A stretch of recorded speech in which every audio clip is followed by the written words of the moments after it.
வணக்கம். இந்திய அளவில் வாழ்நாள் சாதனைக்காக வழங்கப்படும் இலக்கிய விருதான பாரதிய பாஷா பரிஷத் விருதை பெற்றிருக்கிறார் எழுத்தாளர் திரு எஸ் ராமகிருஷ்ணன். அவரோடு ஓர் உரையாடல். வணக்கம். சாகித்ய அகாடமி விருது, தாகூர் விருதுக்கு அப்புறம் மிகுந்த உயரிய அங்கீகாரம் மீண்டும் கிடைத்திருக்கிறது. எப்படி உணர்றீங்க? ரொம்ப மகிழ்ச்சியாக உணர்றேன். நான் இந்த விருது ஒரு மொழிக்கு வழங்கப்படுகிறது, அந்த மொழியினுடைய சிறந்த படைப்புகளுக்கு வழங்கப்படுகிறது. அந்த வகையில் இந்த அங்கீகாரம் ஒரு தமிழுக்கு கிடைத்த அங்கீகாரம் அப்படின்னு தான் நான் முதல்ல உணர்கிறேன். இன்னொன்று, ஒரு தமிழ் எழுத்தாளனுங்கிற முறையில் அந்த விருதை பெறுகிறேன். அது இன்னும் கூடுதல் எனக்கு மகிழ்ச்சி இருக்கிறது. எங்கெல்லாம் ஒரு தமிழுக்கு அங்கீகாரம் கிடைக்கிறதோ, தமிழ் எழுத்து அங்கீகாரப்படுகிறதோ, அதுதான் எனக்கு ரொம்ப மகிழ்ச்சி தரக்கூடியது. தமிழ் சார்பாக நான் பெறுகிறேங்கிறது கூடுதல் மகிழ்ச்சி. கபாடாபுரம், பழைய தண்டவாளம் அப்படின்னு நீங்கள் ஆரம்ப கால எழுத்தில் தொடங்கி இத்தனை ஆண்டுகள், கால் நூற்றாண்டுக்கு மேலே நீங்கள் எழுதிட்டுருக்கீங்க. முதல்ல எழுதின தொடங்கினதற்கும் இப்போதுக்குமான பரிணாம வளர்ச்சியை என்ன பார்க்குறீங்க உங்களுடைய எழுத்தில்? எழுத்து ஒரு கலை. அது கற்றுக்கிட்டே இருக்கணும். ஒரு இசையை போல் நீங்கள் வாழ்நாளெல்லாம் பயின்றுக்கிட்டே இருக்கணும். ஒரு சிறந்த பாடகர் என்ன பண்ணுவார்னா, கற்றுக்கிட்டும் இருப்பார், பாடவும் செய்வார். அப்படி தான் தொடர்ந்து படிச்சுக்கிட்டு இலக்கியத்தை கற்றுக்கிட்டும் இருக்கிறேன், எழுதிக்கிட்டும் இருக்கிறேன். நீண்ட காலமாக எழுதி எழுதி என்ன தெரியும் அப்படின்னா, எதெல்லாம் எழுதக்கூடாதுன்னு தெரியும், எதெல்லாம் எழுதணும்னு தெரியாது. ஒரு கதையை எழுதும் போது இந்த கதையில் இதெல்லாம் எழுதிடக்கூடாது, இதெல்லாம் மௌனமாக விடணும், இந்த இடத்துல இவ்வளோ தான் எழுதணும். அப்போது ஒரு கதையை எப்படி எழுதிட முடியும் அப்படின்னு தெரியாது. அப்போ எழுத்து நமக்கு என்ன இருக்குன்னா, நீக்க வேண்டியதெல்லாம் கற்றுக் கொடுத்துருச்சு. செய்ய வேண்டியதை ஒவ்வொரு முறையும் புதுசாக தான் செய்யணும். இதெல்லாம் எழுதக்கூடாதுன்னு எனக்கு தெரியும்னு சொல்கிறீங்க. உங்கள் காதல் பற்றி யாருக்கும் தெரியாது, உங்களுடைய வாழ்க்கை பற்றி யாருக்கும் தெரியாது. அதெல்லாம் கதைகள் ஆக்கணும் அப்படின்றதுல என்றைக்கும் உங்களுக்கு ஒரு முனைப்பு இருந்ததே இல்லையா? ஏன் அந்த பகுதியை மட்டும் நீங்கள் விட்டுட்டீங்க? நான் என்னோடய சொந்த வாழ்க்கைங்கிறது என் கூட இருக்கவங்களுக்கானதுன்னு நினைக்கிறேன். என்னுடைய நண்பர்களுக்கு, என் குடும்பத்துக்குன்னு ஏதாவது வேணும் இல்லையா? அவர்களுக்கு தான் அந்த இனிமையான நினைவு சொந்தம். அவர்கள் தான். இப்போ எல்லாமும் எழுதத்தில் வந்த பின்னாடி அவங்க என்ன நினைப்பாங்கன்னா, எங்களுக்கு எதுவுமே இல்லையே, நாங்கள் சொல்கிறதுக்கு எதுவுமே இல்லையே அப்படின்னு. இன்னும் சொல்ல போனீங்கன்னா, அதை ஒருவர் தான் வாழ்க்கை முழுக்க பெற்ற சொந்த அனுபவங்கள் இருக்கு இல்லையா, அதை மட்டுமே நிறைய பேர் எழுதிட்டே இருக்காங்க. அதனாலேயே நான் அதெல்லாம் எழுத வேண்டாம் அப்படின்னு நினச்சேன். ஆனால் கொஞ்சம் என்னோட வாழ்க்கையில் நடந்த விஷயங்கள், என்னோட திருமணம், என்னுடைய காதல், என்னுடைய நட்பை பற்றிலாம் எழுதியிருக்கிறேன். அதிகம் எழுதலை, ஏன்னா அது அவர்களுக்குரியது. அவர்கள் எப்போவாவது ஒரு தருணத்தில் சொன்னாங்கன்னு வைங்களேன், என்னோட சிறப்பாக அதை சொல்லுவாங்க இல்லையா, அதுக்காக விட்டுருக்கேன். ஆனால் பொதுவாக உங்களுடைய எழுத்துக்களை தொடர்ந்து படிக்கிற போது மனிதர்களுடைய சராசரி வாழ்வியலில் இருக்கக்கூடிய பிரச்சனைகள், அவங்க எதிர்கொள்ளக்கூடிய சிக்கல்கள், மன ரீதியிலான போராட்டங்கள், தனி மனித உறவுகளுக்குள்ள இருக்கக்கூடிய சிக்கல்கள், அது அவ்வளவு நுட்பமாக நீங்கள் வெளியில் கொண்டு வரீங்க. இது சொந்த அனுபவத்தில் இருந்து பார்ப்பதன் வெளிப்பாடா, இல்லை அந்த கேரக்டரை நீங்கள் புரிந்து கொள்வதன் வெளிப்பாடாக அதை பார்க்கணும்? நான் சொந்த அனுபவம், வெளி அனுபவம்னு ரெண்டாக எதையும் பார்க்கறது இல்லை. எல்லாமும் என்னோட சொந்த அனுபவம் தான். சிலது நேரடி அனுபவமாக இருக்குது, சிலது மறைமுக அனுபவமாக இருக்குது. ஸோ நான் பார்க்கக்கூடிய எல்லாருலேயும் நான் எதையோ நான் பார்க்குறேன், கற்றுக்கிறேன். உலகத்தில் எல்லா பெரிய விஷயங்களும் பிரம்மாண்டமானதும் கவனிக்கப்படுது. ஒரு 100 அடுக்கில் ஒரு பெரிய அடுக்குமாடி கட்டிட்டிங்கன்னா எல்லாரும் வியந்து பார்ப்பாங்க. ஆனால் பக்கத்தில் இருக்கக்கூடிய ஒரு சிறு புல் கவனிக்கப்படாது. நான் என்னுடைய எழுத்தினுடைய தொடக்கத்திலேருந்தே நான் சிறிய விஷயங்களுடைய எழுத்தாளன், சிறிய மனிதர்களுடைய எழுத்தாளன், சிறிய கவலைகளுடைய எழுத்தாளன், சிறிய சந்தோஷங்களுடைய எழுத்தாளன். அந்த வகையில் என்னை அதிகம் பாதிக்கிறது என்னென்னா, நம்ம சுற்றி நடக்கூடிய சின்ன சின்ன சின்ன சின்ன நிகழ்வுகள். அதில் நிறைய ஏன் இந்த சாமானிய மனிதர்கள்னு நினைக்கிறவங்கள பற்றி எழுதுகிறோன்னா, அவங்க சாமானியர்கள் இல்லை, அசாதாரணமானவர்கள். அவங்களுக்கும் தெரியல, உலகத்துக்கும் தெரியல. அவங்களுக்கு யாராவது சுட்டி காட்டும் போது தான் தெரியுது, உங்களை மாதிரி இன்னொருத்தர் இல்லைங்க, உங்களுக்கு இருக்கக்கூடிய ரசனை போல் இன்னொருத்தருக்கு இல்லை. எல்லாருக்கும் ஒரே போல் திறமை, எல்லாருக்கும் ஒரே போல் உள்வாங்குகிற தன்மை இருக்குது, வெளிப்படுத்த தான் தெரியல. அதனால் நான் எங்கெல்லாம் சந்தர்ப்பம் கிடைக்கோ அங்கெல்லாம் இந்த சிறிய மனிதர்களுடைய வாழ்க்கையை எழுதுகிறேன். இப்போ நான் பசியால் வாடி இருக்கேன், பசியோட வழியை நான் உணர்ந்திருக்கிறேங்கிற போது தான், ஒரு உறவினர் வீட்டில் தங்கின ஒருத்தர் சாப்பாட்டுக்காக ஒரு அவமான சொல்லை தாங்கும்போது பசி தாங்காமல் போய் மண் அள்ளி திங்கிறாருங்கிற வார்த்தையை நம்மளால் வடிக்க முடியும். சொந்த அனுபவம் பெற்ற அந்த அந்த புள்ளியையும் வெளி உலகத்தையும் நீங்கள் ஒரு இடத்துல இணைக்கிறதன் மூலமாக இவ்வளவு நுட்பமாக இதை படைக்க முடியுதா உங்களால்? முடியும். ஏன்னா இந்த சொந்த அனுபவம் அப்படிங்கக்கூடியது, அந்த உணவு கிடைச்ச உடனே அந்த அனுபவத்திலேருந்து விடுபட்டுருவோம். எல்லாரும் ஒரு குறிப்பிட்ட வயதில் சிரமத்துக்கு, கஷ்டத்துக்கு, அவமானத்துக்குள்ளாக இருப்பாங்க. அது கிடைச்ச உடனே அதை மறந்துடுவாங்க. ஆனால் அனுபவத்தினுடைய அடிப்படை அப்படிங்கிறது எந்த காலத்துலேயோ இருக்குது, எப்போ யாருக்கோ நடந்திருக்கு. அப்போ அதுக்காக நாம் ஏன் வருத்தப்படுறோம், அதை ஏன் புரிஞ்சுக்கிறோம், அல்லது அந்த சந்தோஷத்தை ஏன் அனுபவிக்கிறோம்னா அது மனிதனுக்கு தொடர்ந்து இருந்துக்கிட்டே இருக்க போகிற ஒன்று. பசி வந்து இந்த தலைமுறை கண்டுபிடித்ததில்லை, உணவும் இந்த தலைமுறை கண்டுபிடித்ததில்லை. ஆனால் பசிக்கும் உணவுக்கும் இடையில கூட இடைவெளியே அதிகமாகிட்டே இருந்தது, குறைச்சிக்கிட்டே வந்திருக்கோம். இப்போ பட்டினி சாவுங்கிற ஒன்று இந்த தலைமுறைக்கு தெரியாது. உணவுக்காக புறக்கணிக்கப்படக்கூடிய சூழல் அப்போது மாதிரி இப்போ இது இல்லைன்றீங்க? இல்லை, உணவு ஒரு காலகட்டத்தில் கிடைக்காததோட கையேந்தணும். நீங்கள் கையேந்தினாலும் கிடைக்காது. அப்புறம் 3 வேளை உணவு கிடைக்குங்கிற உத்தரவாதம் இல்லை. இன்றைக்கி எல்லாமே வந்துடுச்சு. அந்த உணவுக்கும் அது கிடைக்கிறதுக்குமான இடைவெளி குறைஞ்சதுக்கு எதிராக என்ன ஆயிடுச்சுன்னா அதிகமாகிடுச்சு. இரவில் 2 மணிக்கு நம்ம வந்து ஒரு உணவை ஆர்டர் பண்ணி வீட்டுக்கு வச்சு சாப்பிட முடியும்னு என் சிறு வயதில் நான் கனவு கூட கண்டது கிடையாது. 10 மணிக்கு அப்புறம் பேருந்து நிலையத்துக்கு வெளியே விட்டு வந்தீங்கன்னா ஒன்றுமே கிடைக்காது. சினிமா பார்த்துட்டு நாங்கள் இரவில் சுற்றி தெரிஞ்சோம்னா சாப்பிட எதுவும் இருக்காது. இன்றைக்கி எல்லாம் கிடைக்குது, அதிகமாக கிடைக்குது. உணவை மிக அதிகமாக வீணடிக்கிற ஒரு காலத்தில் வாழ்கிறோம். ஒரு பசித்த தலைமுறையை சேர்ந்தவங்கிற முறையில் எனக்கு அதெல்லாம் பதட்டமாக தான் இருக்குது. இவ்வளோ உணவை வீணடிக்கிறாங்களே, அளவுக்கு அதிகமாக உண்ணக்கூடிய ஆட்கள் இருக்காங்க. திருமண வீட்டுக்கு போகும்போது அங்கே அவ்வளோ உணவு வீணடிக்கப்படும் போது சாப்பிடவே முடியல. ஒரு இலையில் அவ்வளோ உணவு வச்சு அவ்வளோத்தையும் கண் முன்னாடி மூடுறாங்களே அப்படின்னு. அப்போ உணவின் மீதான கவனம் இல்லாமல் போயிடுச்சு. ஆனால் ஒரு தலைமுறைக்கு உணவு ரொம்ப ஒரு அரிய பொருள். அது நல்ல உணவு, விருப்பமான உணவு, இனிப்பு பண்டங்கள்லாம் கிடைக்காத பொருள். இன்றைக்கி அது மாறிடுச்சு. நான் என்ன நினைக்கிறேன்னா, ஒரு அனுபவம் யாருக்கு நடந்தாலும் அதை ஒரு எழுத்தாளனால் உள்வாங்கிக்கிட முடியும். அதுதான் எழுத்தாளருக்கு. இல்லைன்னா ஒரு அனுபவத்தை மட்டும் சொல்கிறாருன்னா அந்த அனுபவம் நடந்தவருக்கு தான் இருக்கும். எழுத்தாளன் எல்லா அனுபவங்களையும் தன்னோடதாக்கி சொல்கிறான். ஒரு சாமானிய மனிதர் அதை உள்வாங்கிறதுக்கும் ஒரு எழுத்தாளர் அந்த அனுபவத்தை உள்வாங்கி எழுத்தா மாற்றுறதுக்குமான வேறுபாடாக என்ன இருக்குது? நிறைய இருக்குது. ஒரு சாமானிய மனிதருக்கு அந்த உணவு கிடைக்கல அப்படின்னு மட்டும் தெரியுமே தவிர அதுக்கு பின்னாடி இருக்கிற காரணம் தெரியாது. அதே இதில் இந்த காரணம் ஒரு தனிநபர் சார்ந்த காரணம் இல்லை, சமூகத்தோட காரணம்னு தெரியாது. இன்னும் கூட என்ன அப்படின்னா, அவர் அந்த பசி தீர்ந்த உடனே அதை மறந்துடுவார். ஆனால் எழுத்தாளன் மறக்க மாட்டான். எழுத்தாளன் அதுக்கு பின்னாடி இருக்க சமூகத்தை, அதோட காரணத்தை, இது தனி மனிதனுக்கு மட்டும் இருக்கக்கூடிய பிரச்சனை இல்லைங்கிறதையும் சுட்டி காட்டுவோம். காட்டுவதோட பசி நேரத்துலேயும் கூட ஒருவருக்கு ஏன் கண்ணீர் வருது, ஒரு பசியும் கண்ணீரும் ஏன் இணைஞ்சே இருக்குது. பசித்தா நீங்கள் சத்தம் போடலாம், பறிக்கலாம், பொறுத்துக்கலாம் தானே, இல்லையே, நான் கண்ணீர் விடுறோம். அப்போ அந்த கண்ணீருக்கு வேறு கண்ணீர் இருக்குங்கிறத எழுத்தாளன் தான் அடையாளம் காட்டுறான். அது நுட்பமாக பிரித்து புரிஞ்சுக்க முடியும் எழுத்தாளருக்கு முடியும். இன்னொன்று அதுதான் எழுத்தாளனோட பணியை. எழுத்தாளனுக்கு ஒரு சிறப்பு என்ன இருக்குது அப்படின்னா, எல்லோருடைய சந்தோஷங்களையும் துயரங்களையும் அவனால் வாங்கிக்கிட முடியும். வாங்கி அவர்கள் அனுபவித்தது போலேயே அதை எழுத்தில் கொடுத்துட முடியும். அதனால தான் என்ன இருக்குது அப்படின்னீங்கன்னா, நிறைய இப்போ ஒரு வரலாறு எழுதுகிறோம், நம்ம அந்த காலத்தில் வாழலையே, ஆனால் அந்த வரலாறு அப்படியே மறு உருவாக்கம் எழுத்தில் கொண்டு வர முடியுது. அப்படின்னா அது உலகத்தை பொறுத்த மட்டும் தான் கடந்த காலம், எழுத்தாளனை பொறுத்த மட்டும் அது ஒரு நிகழ்காலம். அது எழுத்தில் நீங்கள் கொண்டு வரும்போது அந்த மொழி ஆளுமை, ஒரு எளிய மொழி நடை, எளிமையான சொற்கள், அதனால தான் அதை எளிமையாக பொருத்திக்க முடியுது, புரிஞ்சுக்கவும் முடியுது, உள்வாங்கவும் முடியுது. அது எப்படி கைவரப்பெற்றது? ஆனால் இலக்கியத்தில் ரொம்ப கடினம் வந்து எளிமை தான். ஏன்னா அலங்காரம் தான் இலக்கியத்தினுடைய சிறப்பே. அதில் நல்ல கவித்துவமான, அலங்காரமான, இன்னும் சொல்லப்போனால் ஒளிரக்கூடிய வரிகளை எழுதுனதுனுடையாக ஈஸியாக கவர்ந்துடலாம். எளிமையை நீங்கள் அடைவதுங்கிறது ரொம்ப ரொம்ப கஷ்டம். அது எழுத்தில் மட்டும் இல்லை, எல்லாத்துலேயுமே நீங்கள் எளிமை தான் அதனோட உச்சம். எளிமையை நீங்கள் வந்து பார்க்க அது எளிமையாக இருக்குது. ஏன்னா வாழ்க்கையின் பிரதிபலிப்பா, வாழ்க்கையினுடைய பிரதிபலிப்பு இல்லை, எல்லாத்துலேயும் எளிமை தான் அதனுடைய முழுமையான வடிவம். நீங்கள் ஒரு கல்லை பார்க்குறீங்க, பார்க்கும்போது அது வெறும் சாதாரண கல், ஆனால் அதில் ஒரு எளிமை இருக்குது. ஆனால் பயன்படுத்த தொடங்கின உடனே அதை என்ன வேணாலும் பயன்படுத்தலாம். இன்னொன்று, எளிமை அடையும் போது எளிமைக்கு வந்து ஒரு விலை கொடுக்க வேண்டியிருக்கு. நிஜமாக எளிமை வந்து எளிமையானது இல்லை. நிறைய எழுதி அலங்காரங்களை நீக்கி அப்புறம் நேரடியாக எப்போ இந்த எளிமையை அடைவீங்க, எந்த ஒன்று உங்கள்கிட்ட தெளிவும் உங்கள்கிட்ட வந்து முழுமையாகவும் இருக்கோ அதை நீங்கள் கொடுக்கும் போது எளிமையாக கொடுத்துடுவீங்க. உங்கள்கிட்ட குழப்பமும் உங்களுக்கு தெளிவின்மையும் இருந்தால் நீங்கள் அதை கொடுக்க மாட்டீங்க. அப்போ சுற்றி தான் எழுதுவார். இன்னொன்று, ஒரு மொழியோட சிறப்பு என்னென்னா, குறைவான சொற்களில் ஒன்றை சொல்கிறது தான். தமிழோட பெரிய சிறப்பு என்ன அப்படின்னா, தமிழில் வந்து ஒரு 2-3 சொற்களை கொண்டே ஒரு நல்ல அழகான வாக்கியத்தை உருவாக்கிட முடியும். நிறைய வேண்டியதில்லை. எழுத வருவதற்கு முன்பு 10 ஆண்டுகள் அதற்காக நான் தயாரானேன் அப்படின்னு நீங்கள் ஒரு முறை குறிப்பிட்டிருந்தீங்க. முழு நேர எழுத்தாளன் ஆகணும், எழுத்தே தான் வாழ்க்கை, பொருளாதார உத்தரவாதம் இல்லாத வாழ்க்கை முறை. ஆனால் அவ்வளோ பெரிய ஒரு துணிச்சல் அவ்வளோ அந்த இளம் பிராயத்தில் எப்படி உங்களால் எடுக்க முடிஞ்சது?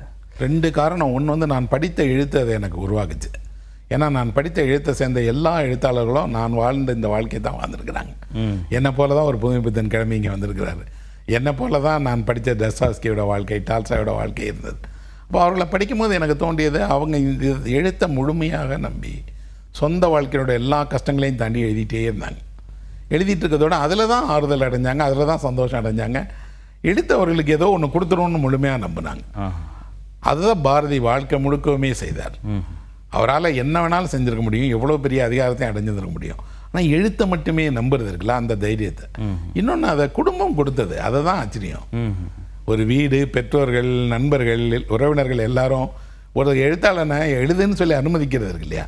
நீ எழுதுப்பா, எழுதுறதுக்காக ஏதாவது படிப்பா, அதுக்கான வாழ்க்கை பண்ண, நாங்கள் பார்த்துக்குறோம்ப்பா அப்படின்னு சொல்கிறாங்கல்ல. கஷ்டத்தை பகிர்ந்துக்கிட்டாங்க. கஷ்டத்தை பகிர்ந்துக்கிடலை, ஆனால் அவங்க என்ன செஞ்சாங்கன்னா, நீ தைரியமாக அதை செய்யினாங்க. நிறைய குடும்பங்கள் பயந்து போய் என்ன பண்ணிடுவாங்கன்னா, வேலைக்கு போயிடு, சம்பாரிச்சிருப்பாங்க. அதை எங்கள் மேலே யாரும் சொல்லலை. சொல்லாதோட என் மனைவி, நாங்கள் காதல் திருமணம் பண்ணிக்கிட்டு என் மனைவி சொன்னாங்க, நீ முழுமையாக எழுத்த மட்டுமே செய், அதுக்கு என்ன தேவைனாலும் நான் பார்த்துக்கிறேன்னு பார்த்துக்கிட்டாங்க. நிஜத்தில் என்ன அப்படின்னா, நான் எழுதிய பல ஆண்டுகளில் ஒரு ஆண்டு முழுவதும் வருமானமே இல்லாதவனாக இருந்திருக்கேன். ஓராண்டு முழுவதும் அந்த நாட்களில் முழுமையாக அவங்க பணிக்கு சென்று வீட்டோட தேவைகளை பார்த்துக்கிட்டு பிள்ளைங்களை வளர்க்குறதுல முழுமையாக இருந்தாங்க. அந்த மாதிரி நேரங்களெல்லாம் இப்போ நினச்சி பார்த்தா ஆச்சரியமாக இருக்கும். என்ன அப்படின்னா, எப்படி அனுமதிச்சாங்க? எழுதாதீர்கள் அப்படின்னு ஒரு நாள் கூட சொல்லாதோட எனக்கு நிறைய வாய்ப்புகள் வந்தது. எல்லாமே பெரிய பெரிய வாய்ப்புகள். அந்த வாய்ப்புகள் அன்னைக்கு அவங்க தரதா சொல்லப்பட்ட ஊதியம் மிகப்பெரியது. அதை போய் செய்யாத, அதை செய்தால் உன்னால் எழுத முடியாது. எழுத்து பணிக்கு அப்பாற்பட்டது. அது எழுத்து பணிக்கு அப்பாற்பட்ட ஒரு நிறுவனத்தினுடைய தலைமை பொறுப்பு. அது பலவேறு தலைமை பொறுப்புகள் எனக்கு வந்துச்சு. வரும்போதெல்லாம் என்ன அப்படின்னா, அந்த பணியில் பெரிய ஊதியமும் கிடைக்கும், ஆனால் அதை செய்யாத, அது உன்னோட வேலை இல்லை, எழுதுறதான் உன்னோட வேலைன்னு சொல்லுகிற குடும்பமும் மனைவியும் நண்பர்களும் இருந்தாங்க. எந்த அளவுக்கு இருந்தாங்க அப்படின்னா, அந்த மாதிரி நான் போயிடக்கூடாதுங்கிறதுக்காக என் பேரில் கொஞ்சம் பணம் போட்டாங்க. நீ இதை வச்சு செலவு பண்ணிக்கோ, நீ பணம் தான் தேவை அப்படின்னா நீ உன் பேர்லேயே நான் பணம் வச்சு தரேன், நீ அதை வச்சுக்கோ. ஆனால் எங்கேருந்து வந்துச்சு அந்த பணம்? இது அது உங்களுடைய விருப்பமாக இருக்குது, நீங்கள் ஆத்மார்த்தமாக அந்த எழுத்தை நேசிக்கிறீங்க, உங்கள் விருப்பத்திற்கு மாறாக நீங்கள் வேறு ஒரு துறைக்கு போயிடக்கூடாதுன்ற அக்கறையா, இல்லை உங்கள் எழுத்து இந்த சமூகத்திற்கு முக்கியமானதுன்னு அந்த எழுத்து அவங்களோட மேலேயே ஒரு தாக்கத்தை ஏற்படுத்தும்? ஆமாம், ஏன்னா அவங்களும் அதை படித்தாங்க. அவங்க என்னோட புத்தகங்களோட வாசகராக இருக்காங்க. என் மனைவி என்னோட நண்பர்கள் எல்லாரும் படிக்கிற பழக்கம் உள்ளவங்களாக இருக்காங்க. அவங்களுக்கு என்னையும் தெரியுது, என் எழுத்தையும் தெரியறதோடு அவங்க, என்னுடைய ஒரு நண்பர் சொன்னார், இந்த வேலையெல்லாம் செய்கிறதுக்கு யாரோ ஒருவர் இருக்கிறார், ஆனால் நீ எழுதுறதுக்கு நீ மட்டும்தான் இருக்கு. எக்ஸாக்ட்லி. அதனால் நீ அதை விடாத, உனக்கு பொருளாதாரம் தான் முக்கியம், தேவை தான் முக்கியம் அப்படின்னா நாங்கள் கொஞ்சம் கொஞ்சம் கொடுக்குறோம், அதை வச்சுட்டு நீ வாழ முடியும், நான் வாழ்ந்துக்கிடலாம் அப்படின்னு. எனக்குமே பெரிய கனவுகள் இல்லை. நான் இன்று வரை எழுதிட்டே இருக்கேனே தவிர வாழ்க்கை குறித்த பெரிய கனவுகள் இல்லாதவன். அதை வாங்கிடணும், இதை வாங்கிடணும், அதை அடைஞ்சிடணும், இதை அடைஞ்சிடணும்னு நினைக்க மாட்டேன். எழுதுறதுல தான் அடுத்து என்ன எழுதணும், இதை விட இன்னும் சிறப்பாக எப்படி எழுதணும், இன்னும் விரிவாக எப்படி எழுதணும்னு திட்டமிட்டே இருப்பேனே தவிர அதை எல்லாத்தையுமே ஒரு பொருளாதாரமாக மாற்ற எனக்கு தெரியாதோட அதை நோக்கி நான் ஈடுபடவும் இல்லை. ஆனால் ஒரு அடிப்படை ஆதாரம் தானே அது. ஆமாம், ஆதாரம்னா அது கொடுத்துருவாங்கன்னு நான் நம்பினேன். ஏன்னா நான் ஒரு சமூகத்தை நம்பினேன். ஒரு தமிழ் சமூகம் எப்படி இருக்குது அப்படின்னா, கம்பர் வள்ளுவர் காலத்துலேருந்து எல்லாரையும் யாரோ ஒரு புறவர்கள் ஆதரித்தாங்க, யாரோ ஒருவர் அவர் கவிதைக்காக உணவு கொடுத்தாங்க, யாரோ ஒருவர் அவங்கள தங்க வச்சாங்க, யாரோ அவங்களுக்கு பரிசல் வழங்கினாங்க. அந்த நம்பிக்கை எனக்கு இருந்தது. யாரோ செய்வாங்கன்னு அதெல்லாம் எனக்கு நடந்தது இல்லைன்னு சொல்ல மாட்டேன். யாருடைய கைகள்லேயோ எனக்கு உணவு கொடுத்துருக்காங்க, தங்க வச்சுருக்காங்க, என்னோட அடிப்படை தேவைகளுக்கு உதவி இருக்காங்க. அவங்க எல்லாருமே எழுத்தின் மேல் ஈடுபாடு கொண்டவங்க. அப்போ எழுத்து தான் என்னை உருவாக்குனது, எனக்கான அங்கீகாரத்தை பெற்று தந்தது எல்லாமே. ஆனால் நான் இதுக்கு யாரையும் குற்றம் சொல்லவே மாட்டேன். ஏன்னா அது என் விருப்பம் தானே. நான் தானே எழுதானு சொன்னேன், யாரும் சொல்லலையே. நான் அதுக்காக கஷ்டப்பட்டேன்னா அது நான் விரும்பினது, அதுக்காக கஷ்டப்பட்டேன். ஆனால் முழு நேர எழுத்தாளர் வலிகள் வேதனைகளில் நீங்கள் விரும்பி சுமந்திருக்கீங்க. ஆமாம், ஒரு முழு நேர எழுத்தாளராக ஒருவர் இருக்குதுங்கிறது சவால். நான் எழுத தொடங்கின காலத்துலேயும் சவால், இன்றைக்கும் சவால்.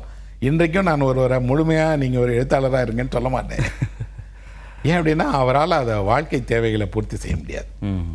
நிறைய கதவுகள் என்னை துரத்தி இருக்கு, நிறைய முன்னாடி நான் கைகட்டி நின்றுருக்கேன். அந்த தருணங்கள் எல்லாமே எதுக்காக வந்துச்சு அப்படின்னா, எழுதுறது மட்டுமே நம்புறதுனால தான். ஆனால் பின்னாடி நான் நினச்சிக்கிடுவேன், அதனால் ஒன்றுமே இல்லை. வாழ்க்கையில் நிறைய நேரங்களில் நீங்கள் சில கஷ்டங்களை அனுபவிக்கலாம். ஆனால் நீங்கள் செஞ்சிட்ருக்கூடிய படைப்பு, அதுக்கு கிடைக்கக்கூடிய முக்கியத்துவம், அது வந்து உங்களுக்கு தரக்கூடிய இன்பம், அது மிச்சம் எல்லாத்தையும் ஒன்றும் இல்லாமல் ஆக்கிடும்.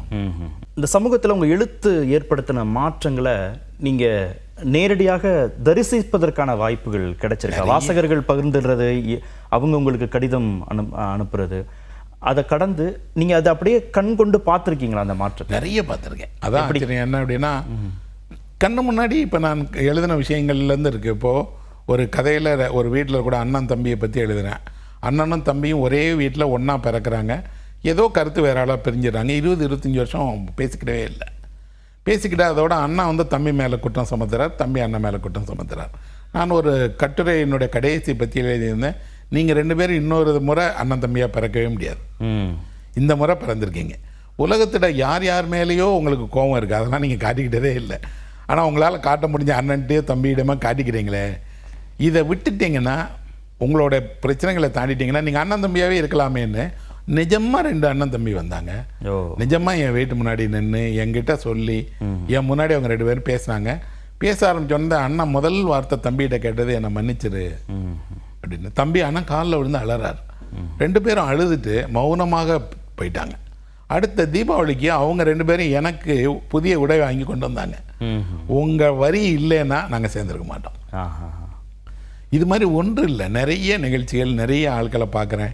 அவங்க வாழ்க்கையினோட ஏதோ ஒரு தருணத்தில் என்னோட எழுத்து, நான் சொன்ன சில விஷயங்கள் அவங்களுக்கு துணையாக இருந்திருக்கு. சிலருக்கெல்லாம் நான் அவங்கள தான் எழுதிட்டேன்னு நம்புகிறாங்க. இது எல்லாமே என்னோட கதை, உங்களுக்கு எப்படி தெரிஞ்சது, நீங்கள் பார்த்தீங்களா அப்படின்னு.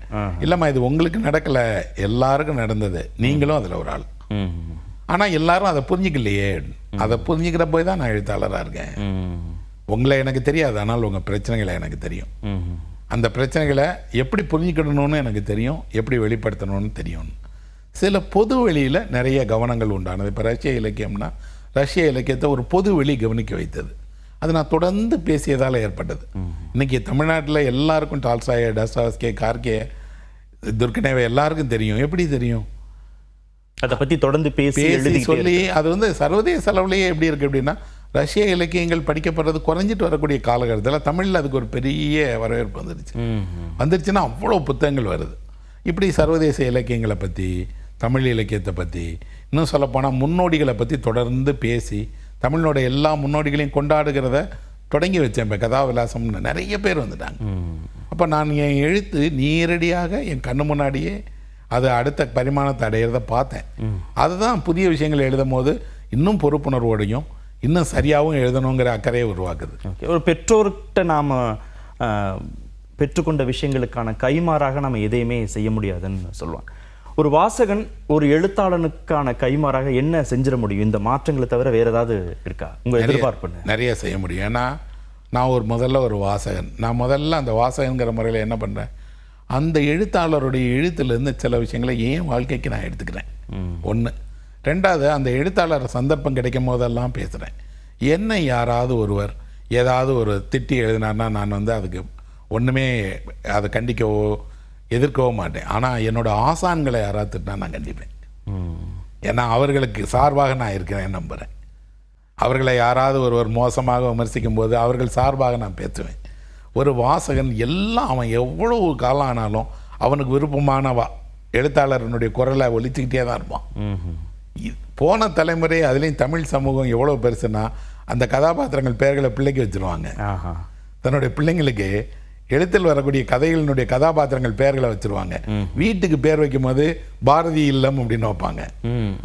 அப்போ நம்ம வாழ்க்கையில் அந்த எழுத்தாளரை ஒருவராக வச்சுக்கிறது. படிக்கும்போது நல்லா இருக்குங்கிறத மட்டுமல்ல, உள்ளேயும் கொண்டு போய் இப்போ எல்லாம் என்ன பண்ணுறாங்கன்னா, திருமணங்களுக்கு, பெரும்பான்மையான திருமணங்களுக்கு எழுத்தாளர் வரணும்னு விரும்புகிறாங்க. இப்போ கூட ஒரு வாசகருடைய வீட்டு திருமணத்துக்கு போனால் அவங்க என்ன சொல்கிறாங்கன்னா, இந்த மேடையில் என் பிள்ளைங்களை ஆசீர்வதிக்க வேண்டியது நீங்கள் தான், நீங்கள் வந்து ஆசீர்வதிக்கணும். ஒன்றுமே இல்லை சார், சும்மா நீங்கள் பக்கத்தில் நின்று அந்த பிள்ளைங்களுக்கு ஒரு அச்சதை போடுங்க, போதும், அவங்க நல்லா வருவாங்க. அது எப்படி வந்துச்சு? படித்த பெற்றோர்கள் இவ்வளோ நாள் புத்தகத்தை தானே நினைச்சாங்க. அப்படி இல்லை, பண்பாடாக மாற்றுறாங்க.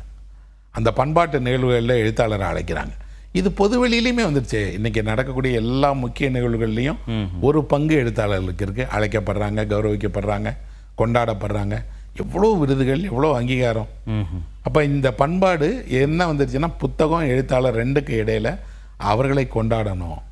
கொண்டாடுகிற விதமாக என்னெல்லாம் செய்ய முடியுமா செய்யலாம். ஆனா இதுக்கப்புறமும் ஒரு முழு நேர எழுத்தாளருங்கிறத வந்து நீங்க ஊக்குவிக்க மாட்டேன்னு தானே சொல்றீங்க? ஆமாம், ஏன்னா அதுலேருந்து ஊதியம் இல்லை. நான் எழுத தொடங்கும் போது ஒரு கதைக்கு 100 ரூபா கிடைச்சது. அது வந்து 30 ஆண்டுகளுக்கு முன்னாடி. இன்றைக்கு நான் ஒரு கதையை அனுப்பினேன்னா 1000 ரூபாய் கிடைக்கிது. ஆனால் நான் எழுத தொடங்கும் போது 1 ரூபா 2 ரூபா இருந்தது தேநீர். இன்றைக்கி 25 ரூபா வந்துச்சு தேநீர். அப்போ ஒருத்தர் வந்து ஒரு மாதம் பூரா எழுதினார்னா 4 கதை எழுத முடியும். 4000 ரூபா வச்சு அவர் எப்படி வாழ முடியும்? வாழ முடியாது. இதே கதையை ஆங்கிலத்தில் எழுதி ஒரு அமெரிக்காவில் இருக்கிற ஒரு இதழில் வெளியிட்டார்னா குறைந்தது ஒரு சிறுகதைக்கு 2 லட்சம் ரூபாய் கிடைக்கும் இந்திய தொகைக்கு. அதுவே அவர் ஒரு பெரிய பரிசு பெற்ற எழுத்தாளராக இருந்தால் 4.5 லட்சம் ரூபாய் கிடைக்கும் ஒரு சிறுகதைக்கு.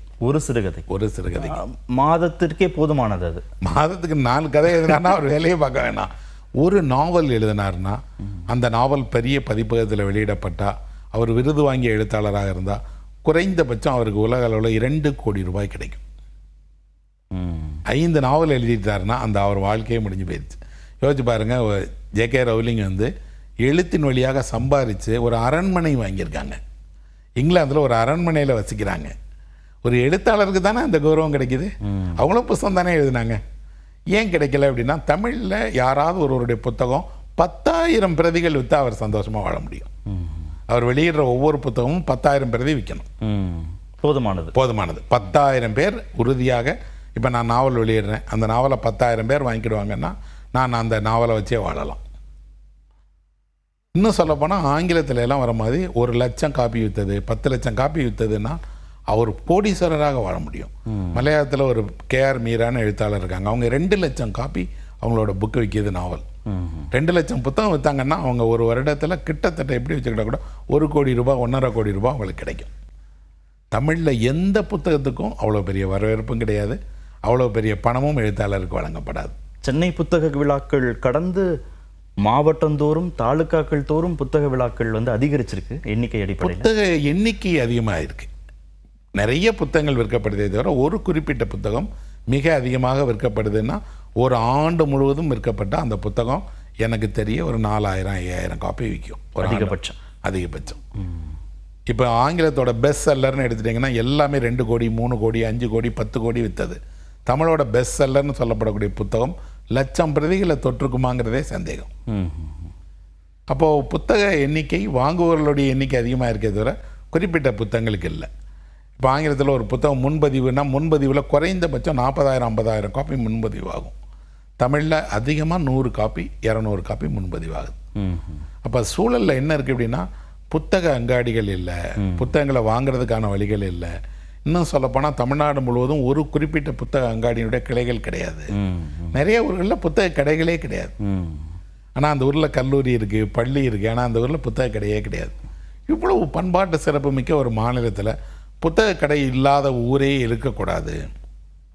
கட்டாயம் எல்லா ஊர்லேயும் சிறியதோ பெரியதோ ஒரு புத்தக கடை இருக்கணும் அப்படின்னா தொடங்குறாங்க, வெற்றிகரமாக நடத்த முடியல. உணவுக்காக, உடைக்காக, பொழுதுபோக்கிற்காக அவ்வளவு செலவு செய்யக்கூடிய தலைமுறை தானே இதுவும். ஒரு திரைப்படம் 3 நாட்களில் 100 கோடி ரூபாய் சம்பாதிச்சிருது.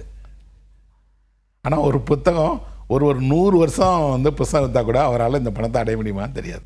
இல்லை, இவ்வளவு முரண்பாடு இருக்குல்ல. ஒரு எழுத்து வந்து என்ன மாற்றுது, எழுத்தாளர் என்னுடைய விழாக்களுக்கு வரணும், எழுத்தாளர் தான் என்னுடைய ஆதர்சம், அவர் தான் என்னுடைய வழிகாட்டின்னு கொண்டாடக்கூடிய ஒரு முனையும், இன்னொரு முனையில் புத்தகங்கள் வந்து ரொம்ப குறைவாக விற்கிறதும் ரெண்டும் முரண்பட்டதாக இருக்கு. அது இப்போ மேலே உலகத்தில் எப்படி இருக்குன்னா, இதுக்கு 2க்கு இடையில் வேறு வேறு வழிகள் இருக்குது. ஒன்று என்ன பண்ணுறாங்க அப்படின்னா, அவங்கள ஸ்பான்சர் பண்ணுறாங்க. இந்த எழுத்தாளர்களுக்கு பெரிய நிறுவனங்கள் பின்புலத்திலிருந்து அவங்க எழுதுறதுக்கான உதவியை செய்கிறாங்க. நிதி நல்கைகள் கொடுக்குறாங்க, அரசு நிதி நல்கைகள் கொடுக்குது. இதெல்லாம் தவிர சந்தைப்படுத்துறதுல அவங்க அவ்வளோ பெரிய சந்தையை உருவாக்கியிருக்காங்க. ஒரு புத்தகம் வெளியான நாளில் கடைசி வரைக்கும் எல்லா இடங்கள்லையும் அந்த புத்தகம் கிடைக்கும். இங்கே சென்னையில் நான் ஒரு புத்தகம் வெளியிட்டேன்னா ஓராண்டுக்கு அப்புறம் தான் அது வந்து இப்போ ஒரு கன்னியாகுமரியில் இருக்கிறவருக்கு கிடைக்கும். வெளியான நாளே கிடையாது. இப்போ ஆன்லைனில் வந்துருச்சுங்கிறதுனால வாங்கிக்கிறாங்க, இல்லைன்னா கிடைக்காது. அப்பவும் கூட ரொம்ப குறைவான அளவுக்கு தான் புத்தகங்களுடைய எண்ணிக்கை விற்கிது. ஒட்டுமொத்தமாக நிறைய புத்தகங்கள் இருக்கிறதுனால இந்த எண்ணிக்கை நமக்கு பல கோடிக்கு விற்பனை ஆகிறதா காட்டுறோம். ஒரு தனிப்பட்ட எழுத்தாளருடைய ஒரு நாவல் அது வெளியான வருடத்திலிருந்து 2 வருடம்னு வச்சுக்கோங்க, 2 வருடத்துக்குள்ளே எவ்வளோ காப்பி விற்கும் அப்படின்னா எனக்கு தெரிய 2000, 3000, 4000 அவ்வளோதான். 50,000 காப்பி இது 2 வருஷத்தில் வித்துச்சு சார்னு சொல்கிறவங்களே இல்லை. இல்லை. உங்கள் எழுத்தில் இன்னொரு கவனிக்கத்தகுந்த சிறப்பம்சம், ஒரு சிறுகதையோ நாவலோ ஒரு புத்தகத்திற்கான விஷயமோ தலைப்பு ரொம்ப வசீகரமாக இருக்கும். ஊருபசி, யாமம், சஞ்சாரம், உபபாண்டவம் அப்படின்னு தேர்ந்தெடுத்த அந்த வார்த்தைகள் நீங்கள் வைக்கிறீங்க. இதுக்குன்னு தனி மெனக்கடல் இருக்கா? ஆமாம், ஏன்னா ஒரு புத்தகம் எழுதுகிற காலம் அது தலைப்பு வைக்கிறதுக்காகும். ஒரு நாவல் எழுதுறதுக்கு எனக்கு 1.5 வருஷம் ஆகுதுன்னா ஒரு 6 மாதத்துலேருந்து 1 வருஷம் தலைப்பு வைக்கிறதுக்காகும். 6 மாதத்துலேருந்து 1 வருஷம். ஏன்னா அந்த தலைப்பை கண்டுபிடிக்க முடியாது. அந்த தலைப்பை திரும்ப திரும்ப நான் சொல்லி பார்ப்பேன், எழுதி பார்ப்பேன். நிறைய நேரங்களில் எனக்கு ஒரு சொல்லில் அந்த தலைப்பு இருக்கணும், அந்த சொல் தனித்துவமாக இருக்கணும். அப்புறம் அந்த சொல்லை யாராவது ஒருவர் சொல்லும்போது அவர் மனதிலேருந்து சொல்கிற மாதிரியான சொல்லாக இருக்கணும். நிறைய மெனக்கிடுவேன். நிறைய நாவல்களுடைய தலைப்பு எப்படி வந்துச்சு அப்படின்னா, ஏதோ ஒரு நாள் நான் தூக்கத்திலேருந்து விடித்து எழுதும் போது அந்த தலைப்பு என் மனதில் தோன்றும். அதை யோசிச்சுட்டே இருக்கிறதுனால ஒரு புத்தகத்தோட அட்டையே எனக்கு கண்ணில் அப்படியே வந்துச்சு. அதில் என் பேர் உருபசிங்கிற தலைப்போடையே நான் எழுந்து போய் காலையில் 4 மணிக்கு என் கம்ப்யூட்டர் ஓப்பன் பண்ணி உருபசின்னு டைப் பண்ணேன். அப்போ அது வந்து மனதிலேயே இதுதான் இந்த புத்தகம் ஊற போட்டுகிட்டே இருக்கு. சில நேரங்கள் என்ன இருக்கும் அப்படின்னா, அபூர்வமாக தலைப்பு முதலே வந்துடும். அந்த புத்தகத்தை எழுத ஆரம்பித்த ஒரு 10 நாள்லேயே அதனுடைய எனக்கு தலைப்பு தெரிஞ்சிடும். இதுதான் இந்த புத்தகத்தோட தலைப்பு. இப்போ நிமித்தம் அப்படிங்கிற தலைப்பு எழுத ஆரம்பித்த 10வது நாளே எனக்கு தெரிஞ்சிருச்சு. இதுதான் அது தலைப்பு, மாற்றவே மாட்டேன். சில நாவல்களுக்கு தலைப்பே கிடைக்காது. கடைசி வரைக்கும் அந்த தலைப்பு இல்லாமல் இருந்து தலைப்பு வச்சு அச்சுக்கு அனுப்பி அச்சில் இருக்கிற போது இடையில தலைப்பாக மாற்றி இல்லை இது இதை தான் தலைப்புன்னு தெரிஞ்சிருக்கேன். ஓஹோ. அதனால் தலைப்புக்கு ரொம்ப நான் கொஞ்சம் மெனக்கிடுவேன். எழுத்துக்கான களம் எங்கேருந்து தேர்ந்தெடுக்கிறீங்க?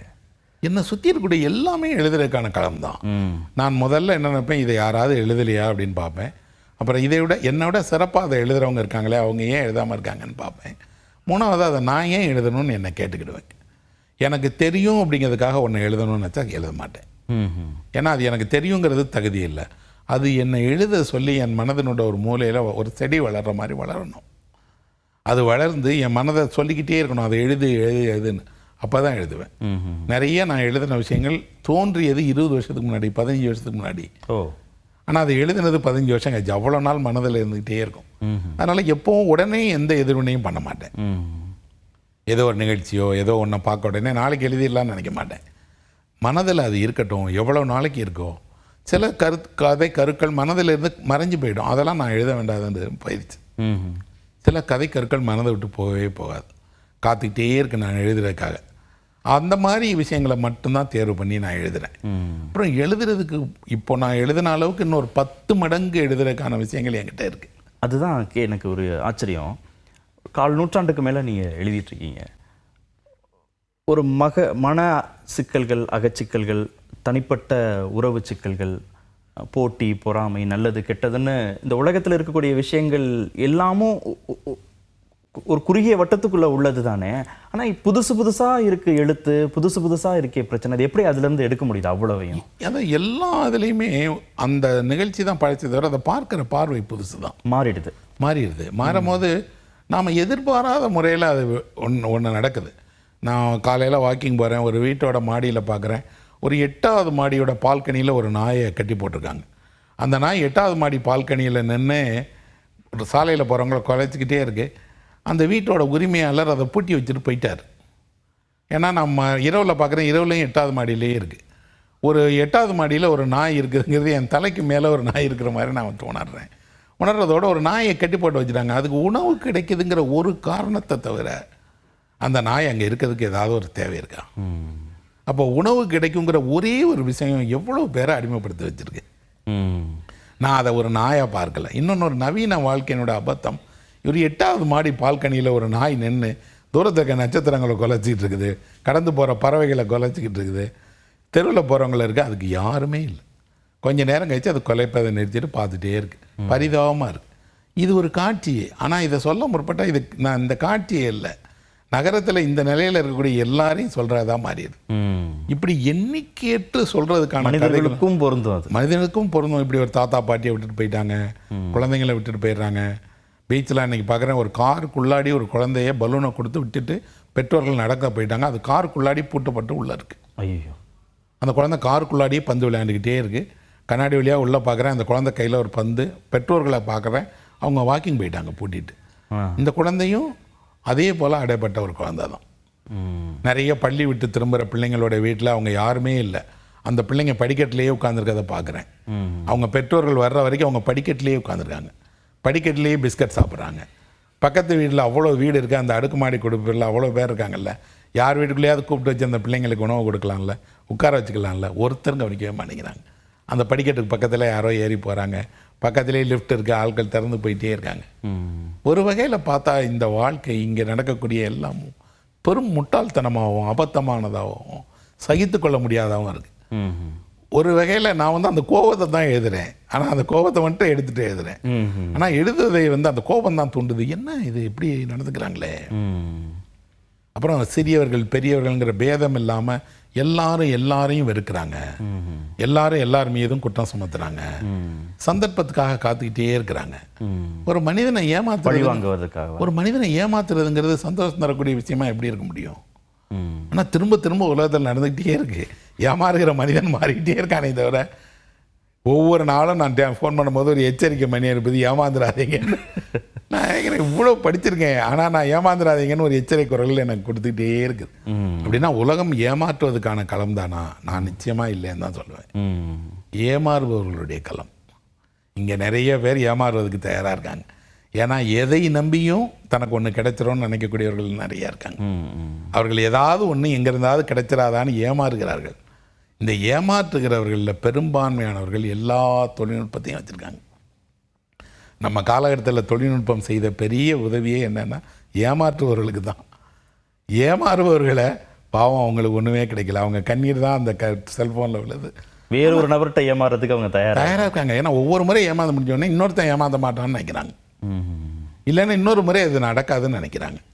அப்புறம் அதில் மனிதர்கள் மீது நம்பிக்கை இருக்குதானே இப்போ அவங்களுக்கு இருந்துகிட்டே இருக்குது. ஏன்னா அவங்களுக்கு வேறு எதுலேருந்தும் கிடைக்காதுன்னு நினைக்கிறாங்க. ஒரு பாதுகாப்பை தருவதற்கு நமக்கு ஒரு அமைப்பு இருக்குது, அது நமக்கு கொடுத்துரும். ஒரு மனிதன் ஏமாத்தினா இன்னொரு மனிதன் ஏமாற்ற மாட்டான். ஆனால் அந்த நம்பிக்கை கொஞ்சம் கொஞ்சமாக மக்களை என்ன செய்யுது அப்படின்னா, நீயும் ஏமாத்து அப்படின்னு அவங்கள சொல்லுது. நம்மளை மாதிரி தான் அவங்களும் நம்பிடுறாங்க. அப்படி இருக்காங்க. இல்லை நீயும் ஏமாத்து அப்படிங்கிறாங்க. சந்தர்ப்பம் கிடைச்சா நீயும் ஏமாத்து அப்படின்னு. அதனால தான் நிறைய பேர் இப்போது முதல் முறையாக குற்றங்களில் ஈடுபட்டு மாட்டிக்கிறாங்க. ஏன்னா அவர்களுக்கு ஏதோ ஒரு சின்ன தூண்டுதல் வெளியிலேருந்து வருது, என்னென்னா தப்பு இல்லை, தவறான முறையில் செய்தால் தப்பு இல்லை அப்படின்னு. இன்னொன்று, படிக்கிற காலத்திலேயே இவ்வளவு தூரம் ஏமாற்றுவதற்கு பிள்ளைங்களுக்கு எப்படி தெரிஞ்சது? இப்போ எல்லா ஒரு சல்லடையில் இருக்கிற ஓட்டைகள் மாதிரி 1000 ஓட்டைகள் விழுந்துருச்சு. அது வீடு சமூகம்னு நீக்கமர நிறைஞ்சிருக்கிறதுனுடைய வெளிப்பாடு தானே. அந்த சல்லடையை வச்சு நம்ம என்ன பண்ணுறோம் அப்படின்னா, நம்மளோட அன்றாட தண்ணீரை வந்து சல்லடையில் பிடிக்க பார்க்குறோம். ஒட்டுமொத்த சமூகமும் ஒரு நன்மைங்கிற தண்ணீரை சல்லடையில் பிடிச்சிக்கிட்டு இருக்குது. அப்போ அந்த சல்லடையிலே எல்லாம் ஓடி போயிடும்.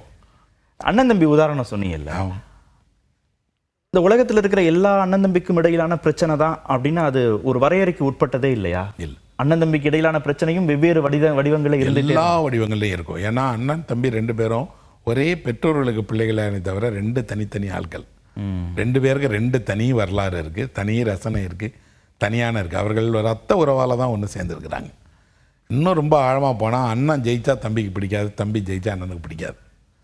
உறவின் காரணமாக அந்த பிடிக்கலைங்கிறத காட்டிக்கிட மாட்டேங்கிறாங்க. யாரோ ஒரு நண்பர் சந்தோஷப்படுற அளவுக்கு நீங்கள் ஜெயிக்கும் போது உங்கள் அண்ணன் சந்தோஷப்பட மாட்டார், அண்ணன் ஜெயிக்கும் போது தம்பி சந்தோஷப்பட மாட்டார். ஒருவேளை அண்ணனும் தம்பியும் சந்தோஷப்பட்டால் கூட அவருடைய குடும்பம் சந்தோஷப்படாது. உங்கள் அண்ணனால் முடிகிற ஒன்று ஏன் உங்களால் முடியலைன்னு தம்பி மனைவி கேட்பாங்க, தம்பியால் முடிகிற ஒன்று ஏன் முடியலைன்னு அண்ணன் மனைவி கேட்பாங்க. இந்த கசப்பு உருவாக்கப்படுது. உருவாக்கப்பட்டால் என்ன ஆகிடும் அப்படின்னா நாக்கில் படிஞ்சிடும். அதனால தான் அது சொல்லில் வெளிப்பட்டே இருக்குது. உறவுகளுக்குள்ளாடி இருந்த எல்லா பிரிவுமே செயல்களால் இல்லை, சொற்களால் தான் பிரிஞ்சு போனது. ஒரே ஒரு வார்த்தை சொல்லி நீங்கள் ஒன்றும் வர வேணாம், நாம் ஒன்றும் போக வேண்டாம், இனி பார்க்க வேண்டாம் அப்படின்னு 4 சொல் 3 சொல்லால் பிரிந்த குடும்பங்கள் எவ்வளோ இருக்குது. அத்தனை ஆண்டுகால உறவு தலைமுறையாக இருந்துருப்பாங்க. ஒரே ஒரு வார்த்தை, இனிமே வர வேணாங்க, முடிஞ்சு போயிடுச்சு. செத்தால் நான் உங்களை பார்க்க மாட்டேங்கிற ஒரு சொல் ஒரு மொழியில் இருக்குது. செத்தா பார்க்க மாட்டேன் அப்படின்னா அதுக்கப்புறம் நீ பார்க்க விரும்பினா பார்க்க முடியுமா என்ன? அப்போ அவங்க என்ன நினைக்கிறாங்க, கடைசியாக கூட ஒன்றை நான் பார்க்க மாட்டேன். ஏன்னா ஒரு மனிதன் இன்னொரு மனிதனை பார்த்துட்டா நிறைய விஷயம் நடந்துடும் சார். ஏன்னா அதனால தான் என்ன செய்கிறாங்கன்னா பாருங்க அப்படின்னு பார்க்கும் போது என்ன பண்ணுறாங்க, சேர்ந்து சாப்பிடுங்கிறாங்க. நீங்கள் சேர்ந்து சாப்பிட்டுட்டீங்கன்னா உங்கள் பாதி பிரச்சனை தீர்ந்து போயிடும். அதனால தான் எல்லா சந்தோஷத்துக்கு பின்னாடி இங்கே ஒரு சாப்பாடு இருக்குது. நம்மளோட எல்லாத்துக்கு பின்னாடியும் ஒரு உணவை கொண்டு போய் வச்சுட்டாங்க. அந்த உணவு என்ன செய்யுதுன்னா எல்லாத்தையும் மீறி கிராமப்புறங்கள்லாம் சொல்லுவாங்க கை நனைச்சிட்டோம்ப்பா அப்படின்னு. கை நனைச்சிட்டிங்கன்னா முடிஞ்சிருச்சு. பகையாளி வீட்டில் போய் கூட கை நனைச்சிட்டிங்கன்னா உறவாடிடுவாங்க. அப்போ உணவு பிரித்து வைக்கிற பொருளாகவும் இருக்குது, சேர்த்து வைக்கிற பொருளாகவும் இருக்குது. மனிதர்கள் சொல்ல கண்டு தான் ரொம்ப அஞ்சுறாங்க. அதனால தான் எழுத்தாளர்கள் தொடர்ந்து கொடுத்துட்டேன்ப்பா நல்ல சொற்களை கொடுக்கணும் இந்த சமூகத்துக்குன்னு நினைக்கிறாங்க. ஏன்னா ஒரு மனிதன் இன்னொரு மனிதனை பார்த்து அவனை கீழே தள்ளி விட்டுட்டீங்கன்னா கூட அவன் மறந்துடுவான். ஆனால் சொல்லிட்டீங்களோ அந்த சொல்ல அவன் மனதில் ஒலிச்சுக்கிட்டே இருக்கு. 50 வருஷத்துக்கு முன்னாடி போனேங்க, என்னை பார்த்து அப்படி சொல்லிட்டாருங்கன்னு சொல்கிறாங்க. 50 வருஷத்துக்கு முன்னாடியே கதவை அடைச்சிட்டேன்லாம் சொல்ல மாட்டாங்க. அப்போது மனிதர்கள் சொல்ல நம்புகிறாங்க, சொல்லால் நன்மை பெறுறாங்க, சொற்கள் தனக்கு வழிகாட்டும் நம்புகிறாங்க. எழுத்தாளனாக நான் அதை முழுமையாக நம்புகிறேன். ஏன் அப்படின்னா என் வாழ்வினுடைய எல்லாவற்றுக்கும் ஏதோ ஒரு சொல் ஒரு வெளிச்சத்தை கொடுத்துருக்கு. அந்த சொல்லை நான் உறுதியாக நான் பிடிச்சிக்கிட்டேன். நிறைய நேரங்களில் இந்த சொல் என்னை காப்பாற்றிடும் அப்படின்னு நம்புகிறேன். காப்பாற்றுது. அது வெறும் சொல் தானா? சொல் இல்லை. சொல்லுக்கு பின்னாடி ஒரு பெரிய பண்பாட்டோட வேர் இருக்குது. நான் இருக்கேன் அப்படின்னு 2 சொல் இருக்குல்ல, அந்த சொல் என்னை சென்னையில் 25 வருஷம் தங்க வச்சிருக்கு. யாரோ சொல்லியிருக்காங்க, ஆனால் அந்த சொல்ல அவங்க ஒரு வார்த்தை தான் சொன்னாங்க. இந்த நிமிஷம் வரைக்கும் எழுத்தாளனா ஆமாம், அவங்க என்ன சொல்லுவாங்க, நான் இருக்கேன் தம்பி, நீங்கள் போங்க. அந்த நான் இருக்கேனுங்கிற சொல்ல நான் முழுமையாக நம்பினேன். அவர் இருக்கிறாரு, எனக்கு ஏதாவது ஒன்றுனா வருவார், செய்வார். செஞ்சாரா? அது இல்லை. ஆனால் அந்த சொல் வலிமையானது. இப்போ கூட நீங்கள் யாரோ ஒருத்தட்ட சொல்லுங்களேன், நான் இருக்கேன்ப்பா அப்படின்னு சொல்லுங்கள், அவங்க உடனடியாக அவங்க நம்பிடுவாங்க. இப்போ 100 ஆண்டுகள் ஆனாலும் எழுதி தீர்க்க முடியாத கதைகள் இன்னும் இந்த சமூகத்தில் இருக்குது. அப்படிதான் ஏராளமாக இருக்குது சார். 100 ஆண்டுகள் இல்லை. இல்லை, அப்பா மகள், அப்பா மகன், கணவன் மனைவி, நட்பு, அண்ணன் தம்பி அப்படின்னு ஒரு வரையறைக்கு உட்பட்டதான இந்த உறவு. இல்லை, இதெல்லாம் வெளியில் தோன்றக்கூடிய தோற்றங்கள். ஒவ்வொன்றுக்குள்ளாடியும் இந்த எல்லாமும் இருக்குது. ஒரு தந்தைக்குள்ளாடி ஒரு தாய் இருக்கிறாங்க. நான் இப்போ ஒரு கதை எழுதினேன். அதில் ஒரு தந்தை மகனை பார்க்குறதுக்காக வெளியூருக்கு போகிறாரு. போன தந்தைக்கு மகன் உணவு தயாரித்து கொடுக்கணும்னு நினைக்கிறான். உணவு தயாரிக்கும் போது தான் தெரியுது, இப்போ தான் முதல்ல அவன் அப்பாவுக்காக சமைக்கிறான். இது வரைக்கும் ஒருத்தன் அவங்க அப்பாவுக்காக எதையும் சமைச்சதே கிடையாது. ஒருத்தன் அப்பாவுக்காக சமைக்க ஆரம்பித்த உடனே முதல்ல அவனுக்கு தோணுது, அப்பாவுக்காக எப்போல்லாம் சமைக்கிறோமோ அப்போல்லாம் நம்ம அம்மாவாக மாறிடுறோம். ஏன்னா அம்மா தான் அப்பாவுக்காக சமைச்சிட்டே இருந்தவங்க. இப்போ தான் தெரியுது அப்பாவுக்கு என்னென்ன சாப்பிடுவார்னு தெரியுமே தவிர அதெல்லாம் அம்மா எப்படி செஞ்சாங்க. இப்போ அப்பாட்ட கேட்குறான், அப்பா உங்களுக்கு நான் இனிப்பு செய்யட்டா? அதெல்லாம் வேணாம்ப்பா அப்படிங்கிறார். ஆனால் இவன் போய் ஆசையாக இனிப்பு செய்து அப்பாவுக்கு கொடுக்கும்போது அப்பா உணர்றாரு, முதல் முறையாக மகனுடைய சம்பாத்தியத்தில் மகன் செய்து கொடுக்குற உணவால் தான் மனம் நெகிழ்ந்து போகிறார். அந்த அன்பில் அவன் இன்னும் அதே கேசரியே இன்னும் சின்ன வயசுலேருந்து எனக்கு பிடிக்கும்னு இவனும் தெரிஞ்சு செய்கிறானே அப்படின்னு. அப்போ தந்தைக்குள்ளாடி மகன் இருக்கிறான், மகனுக்குள்ளாடி அப்பா இருக்கிறார். உறவுகள் வெளியே தான் இப்படி இருக்கே தவிர ஒன்றுக்குள்ளாடி ஒன்று இருக்குது.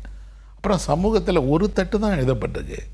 சமூகத்தில் எழுதப்படாத தட்டு ஏராளம் இருக்குது. சொல்லப்போனால் ஒட்டுமொத்த தமிழ் சமூகத்தினுடைய எல்லா படைப்பாளிகளும் தொடர்ந்து எழுதினா கூட 10 விழுக்காடு கூட எழுத முடியாது. அவ்வளவு பெரியது தமிழ் வாழ்க்கை. எவ்வளோ பேர் கடலோடி போயிருக்கிறாங்க, எவ்வளோ இருக்குது. நான் அன்றாடம் பழந்தமிழ் இலக்கியங்களை படிக்கும் போதெல்லாம் கோடு போட்டு சொல்கிறேன், வாழ்நாள் முழுக்க எழுதினால் கூட இதில் இருக்கக்கூடிய கொஞ்சத்தை எழுத முடியாது. அவ்வளோ விடுபடல்கள் இருக்குது. இப்போ யவனர்கள் இங்கே வந்தாங்கங்கிறாங்க. யவனர்கள் இங்கே வந்தாங்களே, இங்கே யாராவது பொண்ணை காதலிச்சானா? எங்கே தங்கியிருந்தாங்க? யவனர்கள் யாராவது தமிழ் கற்றுக்கிட்டாங்களா? யவனர்கள் என்னென்ன பணி செய்தாங்க? எதுவுமே தெரியாது. அப்போ எல்லாம் கதைக்கான கருதான். உங்கள் எழுத்தில் இன்னொரு கவனிக்க வேண்டிய அம்சம், பெண்கள் தொடர்பாக நீங்கள் நுட்பமாக ஆராய்ஞ்சு எழுதக்கூடிய விஷயம். சவுந்தரவல்லியுடைய மீசை, ஆண்கள் தெருவில் ஒரு வீடு, இந்த கதைகள் பெண்களுடைய வாழ்வியல், மனப்போராட்டம், அகச்சிக்கல், ஆண்களுடனான உறவில் ஏற்படக்கூடிய பாதிப்புகள், அது குடும்பத்திலிருந்தே நீங்கள் அந்த உணர்தலை தொடங்கிட்டீங்களா? ஆமாம், ஏன்னா நான் ஒரு பெண்களால் வளர்க்கப்பட்டவன். அவங்க கூடயே இருந்திருக்கிறேன். அம்மா, சித்தி, அத்தைன்னு அவங்க கூடயே இருந்தேன். அவங்க உலகத்துக்குள்ளாடி ஒருவனாக இருந்தேன். இன்னும் ரொம்ப வேடிக்கையாக சொல்கிறதா இருந்தால், சினிமா தேட்டரில் அவங்க கூட போய் பெண்கள் டிக்கெட்டில் சினிமா பார்ப்பேன். அந்த பையனை என்னை அழைச்சிட்டு போய், நான் 6ஆம் வகுப்பு படிக்கிறதுக்கு அப்புறம் தான் ஆண்கள் டிக்கெட்டில் போய் டிக்கெட் எடுத்து சினிமா போடான்னாங்க. அது வரைக்கும் எங்கள் சித்திங்களோடையே போய் சினிமா பார்க்க போவேன். அவங்க என்ன ஒருத்தராக பார்த்தாங்க, அவங்க என் முன்னாடி தானே பேசிக்கிட்டாங்க, அவங்க என் முன்னாடி தானே பழகினாங்க. வீட்டில் நிறைய பெண்கள். அதனால் எல்லாரையும் பார்க்கும் போதெல்லாம் எனக்கு தோணுச்சு, இவங்க ஒவ்வொருத்தரோட வாழ்க்கையும் எல்லாரோட வாழ்க்கையினோட மாதிரி தான் இவங்க.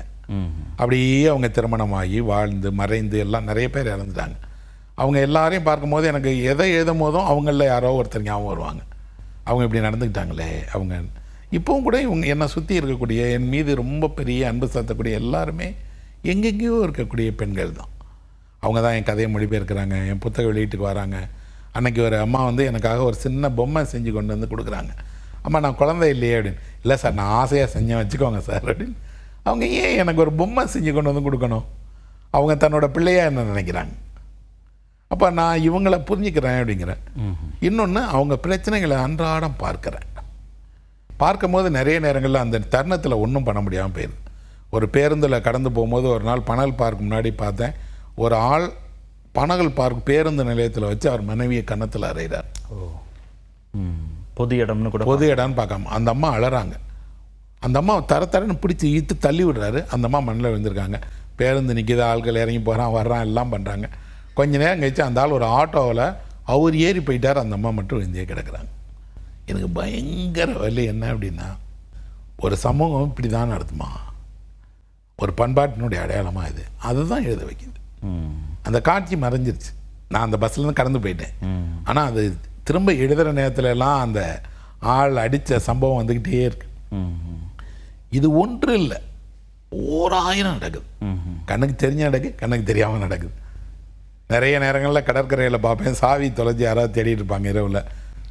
சாவியை தொலைச்ச உடனே வரக்கூடிய கோவம் எல்லாம் பெண்கள் மேலே தான் வருது. ஏன் வீட்டு சாவியை பொறுப்பாக வச்சுக்கிட மாட்டியான்னு இருட்டில் ஒரு குரல் கேட்டுச்சு. ஏன் வீடு என்ன உனக்கு கிடையாதா அப்படின்னு நம்ம பதிலுக்கு சொல்லலாம்னு நினச்சேன். அப்போ எல்லா பொறுப்புகளையும் அவர்கள்ட்ட விட்டுட்டு, அந்த சுமையும் விட்டுட்டு, அந்த சுமைக்கான அங்கீகாரமும் கொடுக்காம கொஞ்சம் கொஞ்சமாக பயன்படுத்துகிற பொருளாக ஒரு சமூகம் மாற்றிக்கிட்டே இருக்கும் போது அவர்கள் குரலை ஒலிக்க வேண்டிய கட்டாயம் எழுத்துக்கு இருக்குது. அது நான் மட்டும் பண்ணலை, எல்லா சமூகத்திலையும் எழுத்தாளர்கள் இப்படி பெண்களுடைய அடிப்படை பிரச்சனைகளுக்காக குரல் கொடுத்துருக்காங்க, எழுதியிருக்கிறாங்க, துணை நின்றுருக்கிறாங்க. இன்றைக்கி நிறைய பெண் எழுத்தாளர்கள் நல்லா எழுதுகிறாங்க, வந்திருக்காங்க. அவர்களே அவர்களுடைய குரலை ஒலிக்கிறாங்க. அப்போல்லாம் நம்ம அவங்கள வரவேற்கவும் துணை நிற்கவும் முடியும்னா அந்த குரலை இன்னும் உரத்து பேசுவதற்கான கதவுகளை திறந்து விடணும்னு தான் நான் நினைக்கிறேன். பெண்களால் வளர்க்கப்படக்கூடிய ஆண்களுக்கும் ஆண்களால் வளர்க்கப்படக்கூடிய ஆண்களுக்குமான வேறுபாடை என்ன? நிறைய இருக்குது. ஏன்னா ஆண்களால் வளர்க்கப்படக்கூடிய ஒரு ஆண் தன்னுடைய தந்தையோ தாத்தாவையோ மாமாவையோ பார்த்து அது போலவே நடக்க ஆரம்பிச்சிருவான். நடக்க ஆரம்பிச்சிடும் போது அவனுக்கு என்ன இருக்கும் அப்படின்னா ஒரு உதாசீனம் எளிமையாக வந்துடும். அந்த உதாசீனத்தில் அவங்க என்ன செய்கிறாங்க அப்படின்னா தவறு செய்கிறோன்னு தெரியாதோட தவறு செய்வது இயல்பு தான். ஆனால் அதோட நியாயம்னு நினச்சேன். அதை வந்து திருத்திக்கிடணும்னு நினைக்கவே மாட்டாங்க. நினச்சிக்காதோட என்ன பண்ணுவாங்க அப்படின்னா நான் அப்படி தான் இருப்பேன். ஏன் அப்படின்னா நான் எனக்கு இருக்கக்கூட முக்கியமான தகுதி நான் சம்பாதிக்கிறவன், நான் ஒரு ஆண்கிறது தான். அது ஆண்னு யாரும் சொல்லிக்கிடல, சம்பாதிக்கிறவன். சம்பாதிக்கக்கூடிய பொண்ணும் இருக்கிறாங்க, ஆனாலும் அந்த சம்பாதிக்கிறாங்க. இன்னொரு ஆணை வளர்க்கும் போது அவன் நிறைய நேரங்களில் முதன்மையாக என்ன செய்கிறான், அன்பை சொல்லிக் கொடுக்கறதில்லை, தைரியத்தை வீரத்தை சொல்லித்தரேன்னு தான் அவனை சொல்கிறான். என் கிராமத்தில் எல்லாம் பசங்க அப்பாட்ட என்ன பண்ணுவாங்கன்னா அடிதடி தான் பழகுவாங்க, அம்மாட்ட தான் அன்பை பழகுவாங்க, அம்மாட்ட தான் விருந்தினர்களை பழகுவாங்க. ஒரு டம்ளர் தண்ணி கொண்டு போய் கொடுப்பா அப்படின்னு அப்பாலாம் ஒருபோதும் யார்ட்டையும் சொல்ல மாட்டார். அம்மா தான் சொல்லுவாங்க கொண்டு போய் கொடு, சிந்தாமல் கொடு, குறிஞ்சி நின்று கொடு, தண்ணீர் குடித்த பிறகு வாங்கிட்டு அவங்ககிட்ட வேணுமான்னு கேளு அப்படின்னு. பையனாக இருந்தாலும் பொண்ணாக இருந்தாலும் இது அம்மா தானே சொன்னாங்க. தண்ணி கொண்டு வந்து கொடுப்பான்னு வேணா அப்பா சொல்லுவார், ஒரு அதிகாரத்தோட. ஆமாம், அவங்களுக்கு தண்ணி கொடு அப்படின்னு சொல்லுவார். ஆனால் அம்மா அப்படி இல்லை, இவ்வளோ சொல்கிறாங்க தண்ணீர் எப்படி கொடுக்கணும், என்ன பண்ணணும். இங்கே கிராமத்தில் வெயிலோடு வந்தாங்கன்னா வெறும் தண்ணீர் கொடுக்கக்கூடாது, ஒரு சின்ன வெல்லமும் கொடுக்கணும். ஏன்னா அந்த வெல்லம் இனிப்பாக இருக்கும், அதை குடிச்சிட்டா கொஞ்சம் தண்ணி தாகம் இருக்கும் அப்படின்னு. அதுக்கு வெள்ளை டப்பாவை திறந்து அந்த வெள்ளத்தை கொடுக்கணும். வெள்ளம் கையில் எடுத்தால் பிசு பிசுன்னு ஒட்டிடும், அதனால் அதை ஒரு சின்ன தட்டில் வச்சு கொடுக்கணும். இப்போ ஒரு வீடு பண்பாட்டை, அன்பை, இன்னும் சொல்லப்போனால் உலகத்தை நேசிப்பது எப்படிங்கிறத அம்மா வழியாக, பெண்கள் வழியாக தான் கற்றுக் கொடுக்குது. அவர்கள் தான் அழகோடு நேரடியாக தொடர்புடையவராகாங்க. நமக்கு ஏதேனும் அழகு உணர்ச்சி இருக்குன்னு நம்ம நம்பினோம்னா அத்தனையும் பெண்கள் வழியாக வந்தது தான். கண்ணாடி பார்க்குறதுலேருந்து, தன்னை அலங்கரிச்சிக்கிறதுலேருந்து, நேர்த்தியாக ஒன்றை செய்கிறதுலேருந்து, நேர்த்தியாக பேசுகிறதுலேருந்து, வீட்டை தூய்மையாக வச்சுக்கிறதுலேருந்து எல்லாமே அவர்கள் கொடுத்த கொடை தான். ஒரு இடத்துல குறிப்பிட்டிருப்பீங்க, ஒவ்வொரு ஊருக்கும் நான் பேருந்தில் மாறி மாறி போனேன், அப்போ இந்த உலகத்தை புரிந்து கொள்வதற்கு எனக்கு வசதியாக இருந்தது. இப்போ நண்பர் நடந்து வந்திருந்தால் இன்னும் நல்லா இருந்திருக்குமே அப்படின்னா, ஆமாம் அது கூட நல்லா இருக்கே அப்படின்னு யோசித்தேன். பயணங்கள் நீங்கள் இந்த உலகத்தை எப்படி பார்க்கணுங்கிறத புரிய வச்சுருக்கோம். ஆமாம், ஏன்னா ஒரு சின்ன கிராமத்தில் இருந்தவனுக்கு உலகம் ரொம்ப தூரத்தில் இருந்தது. எதுவுமே கிராமத்தில் இருந்தேங்கிறதுனால கிடைக்கல. அப்போ நான் என்ன நினச்சேன்னா, உலகத்தை தெரிஞ்சுக்கிட்டால் தான் நான் முதல்ல ஒரு முழு மனிதனாக முடியும் அப்படின்னு. அப்போ நான் என் பாடத்தில் படித்த எனக்கு தெரிந்த எல்லாவற்றையும் பார்க்க போனேன். என்னோட 16-17 வயதுகளில் இந்தியா பூரா சுற்றி அலைஞ்சேன். நான் படித்த வரலாறு உண்மையிலேயே இருக்கா, கங்கை இருக்கா, முகலாய மன்னர்கள் இருந்தாங்களா, கோட்டை கொத்தலங்கள்லாம் நிஜம்தானா அப்படின்னு பார்த்தேன். ஜாலியான வாலாபாகுக்கு போய் இந்த சுவர் தானா அந்த சம்பவம் நடந்த இடம் அப்படின்னு தொட்டு பார்த்தேன். வரலாற்றை நேராக பார்க்கும்போது வேறாக தோணுச்சு. வரைபடத்தில் தெரிஞ்ச ஆறுகள்லாம் நேரில் பார்க்கும்போது பிரம்மாண்டமாக இருந்தது. இன்னொன்று, மொழி தெரியாமல் வேறு ஊர்களுக்கு போகும்போதெல்லாம் யாரோ மனிதர்களால் வழி நடத்தப்பட்டேன், உதவி செய்யப்பட்டேன், நம்பிக்கை கிடைச்சது. அப்படி தொடங்கி ஒரு 40 ஆண்டு காலம் இப்போ நான் மேலே பயணம் பண்ணியிருக்கேன். இந்தியா மட்டும் இல்லை, உலகம் முழுக்கவுமே சுற்றியிருக்கேன். இந்த எல்லா பயணத்துலேயும் நான் 2 கற்றுக்கிட்டேன். என்ன அப்படின்னா, என்னோடய எல்லா அடையாளங்களும் பயணத்தில் இல்லாமல் போயிடுது. நான் வெறும் பயணி தான். நான் என்ன படிச்சிருக்கேன், யார், என்ன வயசு, எதுவும் முக்கியம் இல்லை. ஒரு ஊர்லேருந்து இன்னொரு ஊருக்கு போகிற பயணி, அவ்வளோதான். எனக்கு வேறு எந்த அடையாளம் இல்லை. அது ரொம்ப மகிழ்ச்சியாக இருக்குது. இன்னொன்று, பயணத்தின் போது தான் ஊரில் இல்லை, வீட்டை புரிஞ்சுக்கிட முடியுது. வீடு எவ்வளோ முக்கியமானதுங்கிறத நான் பயணத்துலேருந்து திரும்பி வரும்போது தான் உணர்ந்தேன். இப்போவும் கூட வெளிநாட்டுக்கு போயிட்டு திரும்பி வரும்போது சென்னையில் விமானம் வேகமாக இறங்கிறாதான்னு பார்த்துட்டு இருந்தேன். ஏன் அப்படின்னா, வீடு அவ்வளோ முக்கியமானது மனிதனுக்கு. வீட்டுக்குள்ளாடியே இருக்கிறதுனால அதை புரிஞ்சுக்கிட மாட்டேங்கிறீங்க. கொஞ்சம் வீட்டுக்கு வெளியில் போங்க. அப்போ இந்த வீடு காட்டுகிற அக்கறை, அது தரக்கூடிய உணவு, அது தரக்கூடிய கவனிப்பு, இன்னும் சொல்லப்போனால் பாதுகாப்பு உணர்வு இருக்குல்ல, அதை வேறு எதுவுமே தெரியாது. உலகத்துக்கு நீங்கள் முக்கியமே இல்லை. உண்மையில் முக்கியமாக இருக்கிறதா அது காட்டுது. அலுவலகத்தில் வேலை பார்க்கறதுனால காட்டுது, துறை சார்ந்து இருக்கிறதுனால காட்டுது. வீட்டுக்கு தான் நீங்கள் முக்கியமானவர். வீட்டில் நீங்கள் சும்மா இருந்தால் கூட எல்லாரும் ஒன்று சேர்ந்து சும்மா இருப்போம் அப்படிம்பாங்க. எல்லா மகிழ்ச்சியும் எல்லாரும் பகிர்ந்துக்கிறாங்க. நீங்கள் சாப்பிட்டுட்டு இருக்கும்போது உங்கள் தட்டிலேருந்து ஒருத்தர் உரிமையாக ஒன்றை எடுத்து சாப்பிட்றாரு, அவர் தட்டிலேருந்து ஒன்றை கொடுக்குறாரு. உலகம்லாம் அப்படி கொடுக்காது. உலகம் உங்கள் சாப்பாடை நீ விலைக்கு வாங்கி உன் தட்டில் வச்சு சாப்பிட்டுக்கோன்னு தான் சொல்லுவோம். எதிரில் கை நீட்டவே முடியாது. ஆனால் வீடு அப்படி இல்லை. இன்னொன்று, உங்களை அறியாமல் உறங்கும் போது உங்கள் வீடு உங்களை கவனிக்குது. அவருக்கு போர்வை போர்த்து விடுப்பா அப்படின்னு உங்கள் மகளோ மகனோ போர்த்துறாங்க, அக்கறை. இன்னொன்று, உங்களுக்கு உடல்நலம் இல்லைன்னா தொட்டு பார்க்குறாங்க. அவங்க மருத்துவர் இல்லையே. ஆனால் அப்போது வீடுங்கிறது வெறும் வீடு இல்லை, ஒரு உறவுகளினுடைய ஒரு இடம். அப்போது இதை உலகம் தராதுங்கிறத போனால் தான் தெரிஞ்சுக்கிடுது, போனால் தான் புரியுது. நிறைய தூரங்களுக்கு போன பின்னாடி, பனி பிரதேசங்களுக்கு போன பின்னாடி தான் நான் உணர்ந்தேன் என்ன அப்படின்னா, சாதாரணமாக சூடான உணவு வீட்டில் எவ்வளோ முக்கியமானது.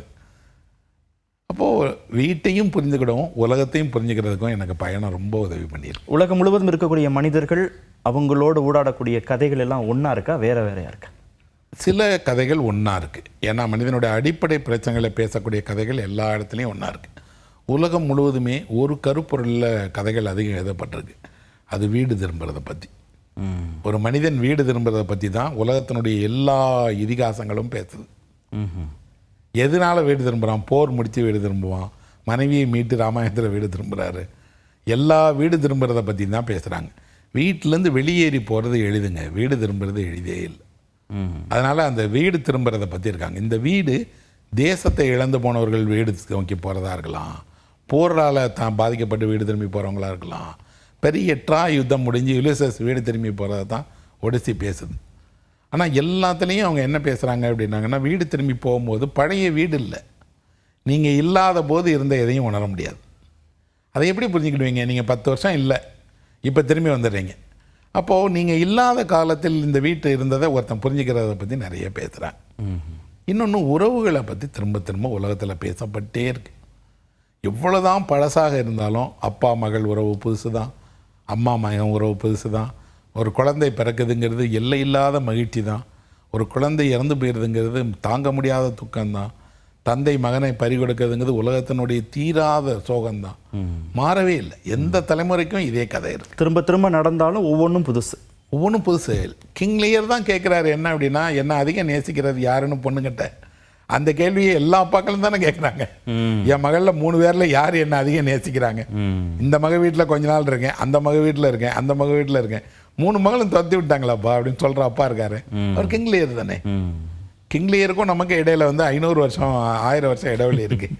ஆனால் அந்த கதைக்கும் நமக்கு இடைவெளியே இல்லை. உங்கள் எழுத்தில் இருக்கிற வசீகரம் பேச்சிலையும் இருக்குது. எப்படி அதை வசப்படுத்திக்கிட்டீங்க? நான் சிறு வயதிலிருந்தே பேச தொடங்கினவன். ஏன்னா பள்ளி காலத்தில் முழுவதும் எல்லா பேச்சு போட்டியிலையும் பரிசு வாங்கியிருக்கேன். என்னோட கல்லூரி நாட்களில் என்னை வந்து மேடையில் தான் எப்போயும் பார்க்கலாம். எந்த விழாவாக இருந்தாலும் நான் மேடையில் இருப்பேன், பேசுவேன். ஏன்னா எனக்கு பேசுகிறதுக்கும் எழுதுறதுக்கும் வேறுபாடு இல்லை.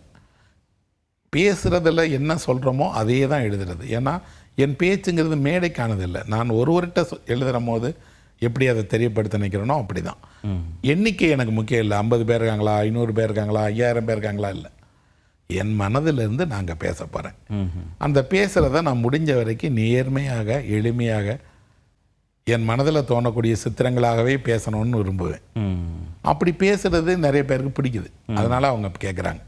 அப்போ நான் பேச்சாளரா? ஆமாம், நான் பேச்சாளர் தான். ஏன்னா சிறு வயதுலேருந்தே பேசியிருக்கேன். பேசி எனக்கு நிறைய அதுக்காக பரிசுகளை வாங்கியிருக்கிறேன். ஒரு பிம்பம் இருக்கும், ஏற்ற இறக்கத்தோட, நிறைய மேற்கோள்களோட. அப்படிலாம் மேடைக்கு போன பின்னாடி மேடையை மறந்துடுவேன். அங்கே ஒரே ஒருவர் எனக்கு கேட்குறார், நான் அவரோட பேசிகிட்டு இருக்கிறேன். ஒரு சன்னமான உரையாடல். ஆமாம், அது சில சமயம் ரொம்ப வேடிக்கையாக இருக்கும். அப்படி ஒருத்தரை நான் கூட்டத்திலேயே என் பார்வையால் பொருத்திக்கிடுவேன். அவர் தான் என்கிட்ட கேட்குறாருன்னு.